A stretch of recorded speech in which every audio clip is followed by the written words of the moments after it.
یوں ہے سو لگتا ہوا، اس کو سمجھا جائے۔ رسول کریم صلی اللہ علیہ وسلم عرب کی کواری لڑکیوں سے زیادہ حیا والے تھے، کواری لڑکیوں سے زیادہ حضور حیا فرمایا کرتے تھے۔ جب خانہ کعبہ کی مکہ شریف میں تعمیر ہو رہی تھی نا، اہل عرب اس کو تعمیر کر رہے تھے، تو نبی پاک صلی اللہ علیہ وسلم اپنے چچا حضرت عباس کے ساتھ خانہ کعبہ کی تعریف میں مصروف تھے۔ تو عرب کے لوگ چونکہ لمبا کرتا پہنتے تھے پیروں تک، تو نیچے اگر کسی وقت کوئی چیز نہیں بھی ہوتی تھی تو کسی کو وہ نظر نہیں آتی تھی، چونکہ پردہ رہتا تھا، ایک لمبا کرتا پہنا ہوا ہوتا تھا۔ تو جب بچے، سرکار کی عمر مبارک بھی ابھی تھوڑی تھی، تو اس طرح بچے جب نکلتے تو وہ کئی دفعہ اپنی تہمت اتار دیتے نیچے سے، اور کوئی مزدوری کرنے لگتے تو 3-4 طے کر کے نا تہمت کی کندھے پہ رکھ لیتے، جس طرح کبھی دیہاتوں میں لوگ کپڑا سر پہ رکھتے تھے کہ اوپر اگر کوئی وزنی چیز رکھیں گے تو وہ تکلیف نہیں دے گی۔ نبی پاک صلی اللہ علیہ وسلم بھی سب لوگوں کے ساتھ خانہ کعبہ کی تعمیر میں شامل تھے۔ تو حضرت عباس رضی اللہ تعالیٰ عنہ نے کہا حضور سے، ابھی اعلان نبوت بھی نہیں فرمایا تھا، بھتیجے آپ بھی تہمت اتاریے، یہ صحیح مسلم میں حدیث موجود ہے، اور اس کو کندھے پہ رکھ لیجیے، آپ اینٹیں اٹھا اٹھا کے لا رہے ہیں تو ذرا آپ کو تکلیف نہیں ہوگی۔ تو سرکار دو عالم صلی اللہ علیہ وسلم سے یہ بات کہی، اور پھر جلدی سے حضور کی تہمت کو نکال کے نا، حالانکہ لمبا کرتا پہنا ہوا ہے، تو وہ جیسے ہی ان کے کندھے پہ رکھا اینٹیں رکھنے کے لیے، تو سرکار تو زمین پہ گر گئے، بے ہوش ہو گئے، آنکھیں آسمان کی طرف، اور پھر حضور پکار رہے ہیں آزاری آزاری آزاری، میرا تہمت دے دو، میرا تہمت دے دو۔ کبھی کوئی شخص اس وجہ سے بھی بے ہوش ہوا ہے کہ میرے وجود سے کپڑا اتر گیا ہے؟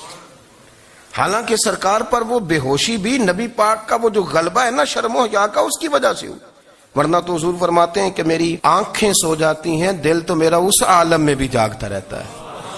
تو سرکار زمین پہ تشریف لے آئے، آنکھیں میرا تہمت دے دو، میرا تہمت دے دو، تو جلدی سے انہوں نے تہمت دیا تو حضور نے باندھ لیا۔ پھر طبیعت مبارک میں تسلی ہوئی، یعنی ہم اس رسول کے غلام ہیں کہ جن کے تو وجود سے کپڑا اتر جائے تو حضور برداشت نہیں کرتے، قبول نہیں فرماتے، تکلیف شروع ہو جاتی۔ لیکن یہاں نوجوان ہیں اور بڑا قد کاٹ ہے اور بڑے بڑے سمجھدار لوگ ہیں، گرمی آتی ہیں تو شارٹ کپڑے پہن کے گھومتے ہیں، ان کو خیال نہیں کہ یہ وہ والا لباس ہے جو باہر تو کیا گھر میں اماں کے سامنے نہیں پہننا چاہیے، بہنوں اور بیٹیوں کے سامنے نہیں پہننا چاہیے۔ آپ کی گفتگو میں شرم و حیا ہو، آپ کے لب و لہجے کے اندر حسن ہو۔ آپ کو پتہ ہے نبی پاک صلی اللہ علیہ وسلم نے فرمایا میری امت میں سب سے زیادہ حیا کرنے والے عثمان غنی ہیں، عثمان غنی سب سے زیادہ حیا کرنے والے۔ آپ فرمایا کرتے تھے جب سے حضور کا چہرہ دیکھا ہے میں نے کبھی اپنی شرمگاہ بھی نہیں دیکھی، میں نے آنکھوں کا وضو نہیں توڑا، اور جب سے حضور کے دست مبارک میں نے بیعت کے لیے سیدھا ہاتھ بڑھایا تو پھر سیدھا ہاتھ میں نے کبھی گندگی کو نہیں لگایا۔ حیا تھی۔ آپ باتھ روم کے اندر بھی غسل فرماتے تھے تو کپڑوں سمیت کرتے تھے۔ کسی نے کہا حضرت جی واش روم کے اندر کیوں نہیں کپڑے اتارتے؟ آپ فرمانے لگے باہر بندوں سے حیا کرتا ہوں، اندر جاتا ہوں تو رب سے حیا آنی شروع ہو جاتی، وہ تو دیکھ رہا ہے نا۔ تو میں جو بات آپ کی خدمت میں عرض کرنا چاہتا ہوں اس کو آپ سمجھیے گا میرے عزیز، کہ شرم والا مزاج، گفتگو بھی شرم والی، آنکھیں بھی شرم والی، لباس بھی شرم والا، دوستی یاری بھی شرم والی، بہت ساری ایسی باتیں۔ دیکھیں نا آپ ذرا، میں نے کہا کہ باتوں کو سن کے گزر نہ جایا کریں، اس کی گہرائی پر غور کریں۔ حضور علم کا سمندر ہے، سرکار سے زیادہ علم دنیا میں کسی کے پاس موجود نہیں ہے، اور صحابہ کو موقع ملا ہوا ہے اس سمندر سے فیض لینے کا، لیکن ان کی حالت یہ ہے کہ حضرت علی المرتضیٰ فرماتے ہیں 14 دن گزر جاتے، حضور سے کوئی سوال پوچھنا ہوتا تھا پر میں شرم کے مارے نہیں پوچھ پاتا تھا۔ 14 دن بخاری شریف میں موجود ہے۔ ایک دن نبی پاک صلی اللہ علیہ وسلم نے پوچھا صحابہ سے کہ وہ کون سا درخت ہے جس کے پتے نہیں گرتے، اور وہ درخت اس طرح ہے جس طرح مومن ہوتا ہے، وہ درخت میرے مومن کی طرح بتاؤ۔ حضرت عبداللہ ابن عمر فرماتے مجھے پتا تھا کہ وہ کھجور کا درخت ہے، لیکن چونکہ ابو بکر صدیق بھی بیٹھے ہیں، عمر فاروق بھی بیٹھے ہیں، مولا علی بھی بیٹھے ہیں، عثمان غنی بھی بیٹھے ہیں، اتنے جید لوگ بیٹھے ہیں، تو مجھے حیات ہی تھی کہ میں کیوں جواب دوں۔ کہتے سرکار نے کئی دفعہ پوچھا، لوگوں نے کئی اور درخت بتائے، پر فرمایا تمہارا جواب درست نہیں ہے۔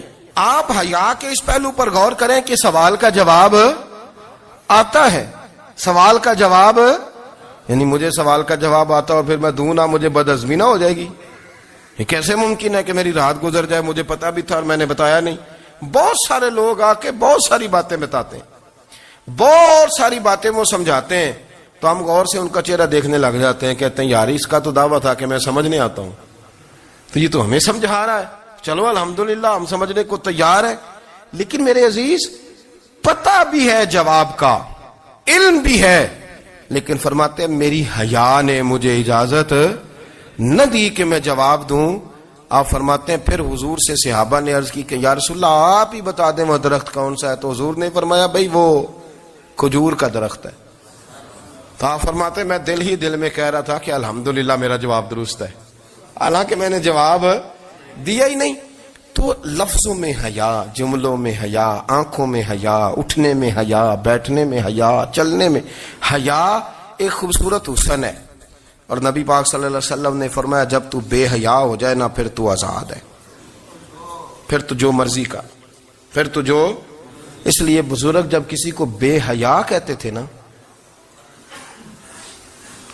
اللہ اکبر, جب کسی کو کہتے تھے نا یہ بے حیا ہے, تو لوگ سمجھتے تھے کہ کوئی ہلکی سی بات کر دی ہے, لیکن ان کا معنی یہ ہوتا تھا کہ بس بھائی اب اس کے ساتھ کوئی کلام کرنے کی ضرورت ہے, اس کو اب اصلاح کی ضرورت نہیں, یہ بے حیا ہے. کیا معنی کہ اب یہ جو اس کے دل میں آئے گا وہ کرے گا, جو اس کی طبیعت چاہے گی وہ کرے گا, اب یہ کسی پہلو بھی قابو آنے کو تیار, بے حیا ہو گیا. بے حیائی بہت بڑا عیب ہے.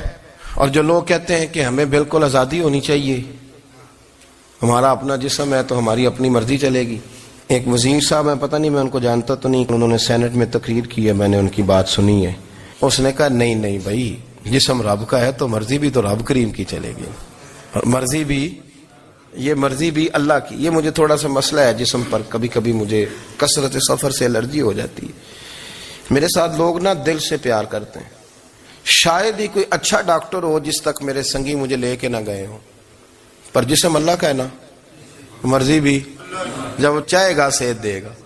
کیوں کچے کاموں میں لوگ پڑ گئے, کیوں غلط لوگ سوچ میں پڑ جاتے ہیں؟ یہ اسی کا ہے. اور جب وہ چاہے گا, آپ اس بات کو اچھے طریقے سے سمجھ لیں کہ جو اپنی مرضی چوکوں چوراہوں میں کر رہے ہوتے ہیں نا, جو مرضی گند مند, وہ جانور ہوتے ہیں, وہ جانور ہوتے ہیں جو نہ چونک دیکھتے ہیں نہ گلی دیکھتے ہیں, نہ انہیں پتہ ہوتا ہے کہ جگہ کون سی ہے. وہ انسان, میں نے کہہ دیا جو میں نے کہنا تھا, میں نے کہہ دیا, وہ جانور ہوتے ہیں. اور جو کچھ انسان ہوتے ہیں نا, ان کے اندر کچھ نہ کچھ پھر شرم حیا بھی ہوتی ہے.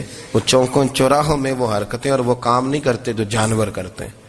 ان کے لیے بڑے پردے ہوتے ہیں, ان کے لیے بڑی باتیں ہوتی ہے, ان کے لیے بڑا کچھ ہوتا ہے. جو بالکل آزاد ہو جائے, کوئی پتہ نہ ہو کس وقت کیا کہنا ہے کیا کرنا ہے, تو پھر وہ دائرہ انسانیت سے خارج ہو جاتا ہے. ہم آپ کو کیا دعوت دیں؟ آپ تو وہ باتیں کر رہے ہیں جو اسلام کا انسانیت کے حق میں بھی ٹھیک نہیں. آپ تو وہ والی باتیں کر رہے ہیں جن کا انسانیت بھی تقاضا نہیں کرتی کہ یہ باتیں ہونی چاہیے. لیکن ایک بات, میں تو جذباتی نہیں ہوتا, میں بڑے غور سے چیزوں کو دیکھتا ہوں, سنتا ہوں.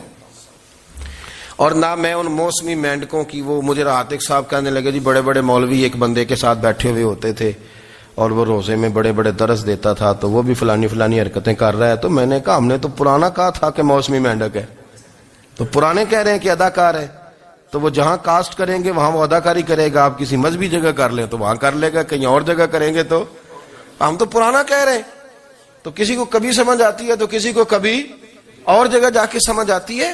ہم ان لوگوں سے پریشان نہیں ہوتے. کیوں؟ سن لیں, کوئی مایوسی نہیں. ان کے اندر جتنا زور ہے وہ لگائیں.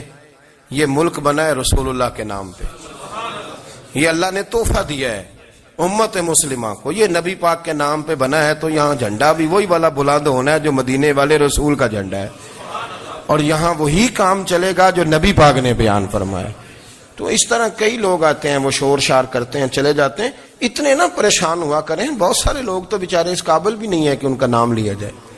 مطلب اتنا ہم ان کو اہمیت دے دیں, ان کا ذکر کریں, ان کا نام لیں, ان کی بات کریں, وہ بیچارے اس قابل ہی نہیں ہے. مطلب سٹیٹس ہی نہیں ہے ہمارا. اتنے فارغ ہیں ہم کہ اب جو بندہ آئے گا کہانی چھیڑے گا تو ہم چھیڑ جائیں گے. اور بھائی اللہ کا فضل ہے الحمدللہ تعالی, لوگوں نے بڑا شور کیا, اور بڑے زمانے سے دنیا شور کر رہی ہے پر اللہ کے گھر مسجدیں بھری ہوئی ہیں، مسجدیں بھری ہوئی ہیں. ہماری بیٹیاں پردے کرتی ہیں، پردے کو پسند کرتی ہیں، وہ حجاب میں رہتی ہیں، وہ سمجھتی ہیں کہ ہمارا اصل حسن کیا ہے.